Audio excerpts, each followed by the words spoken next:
இலங்கை பொருட்களுக்கு இந்தியாவில் வரி விலக்கு.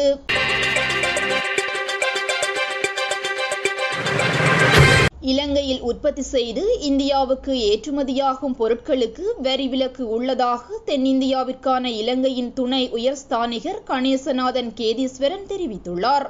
மதுரையில் நடந்த கருத்தரங்கு ஒன்றில் பங்கேற்று உரையாற்றிய போதே அவர் இதனை குறிப்பிட்டுள்ளதாக இந்திய ஊடகங்கள் செய்தி வெளியிட்டுள்ளன.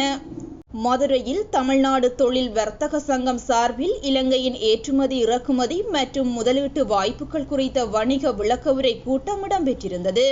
இந்நிகழ்வில் தென்னிந்தியாவிற்கான இலங்கையின் துணை உயர்ஸ்தானிகர் கணேசநாதன் கேதீஸ்வரன் உரையாற்றுகையில், இந்தியாவிலிருந்து ஏராளமான சுற்றுலா பயணிகள் இலங்கைக்கு வருகின்றனர். கடந்த ஆண்டு சுற்றுலா வந்த 2.5 கோடி பேரில் 33% பேர் இந்தியர்கள். வரும் 2030 ஆண்டிற்குள் இலங்கையின் சுற்றுலா பயணிகள் 5 மில்லியனாக அதிகரிக்கும். இலங்கை பொருளாதாரத்தில் ஏற்ற இறக்கத்தை சந்திக்கும் போதெல்லாம் இந்தியா உதவுகின்றது. இந்திய பிரதமர் மோடி இலங்கைக்கு சிறப்பு பொருளாதார உதவிகளை செய்துள்ளார். இந்தியாவிலிருந்து பல முதலீட்டாளர்கள் இலங்கைக்கு வருகின்றனர். அவர்களுக்கு நிலம், 10 ஆண்டு வரி விலக்கு, இயந்திர தளவாட சலுகைகளை அளிக்கின்றோம். ஏற்றுமதிக்கு அதிக வாய்ப்புகளையும் நீண்டகால விசாவும் இலங்கை அரசு தருகிறது. இலங்கை நிர்வாகம் தொழில் வளர்ச்சிக்காக நிலவளத்தையும் தருகின்றது. இலங்கையில் ஆண்டுதோறும் $800 மில்லியன் பால்மா நியூசிலாந்திலிருந்து இறக்குமதி செய்யப்படுகின்றது. அடுத்து மருந்து வகைகளை $1 மில்லியன்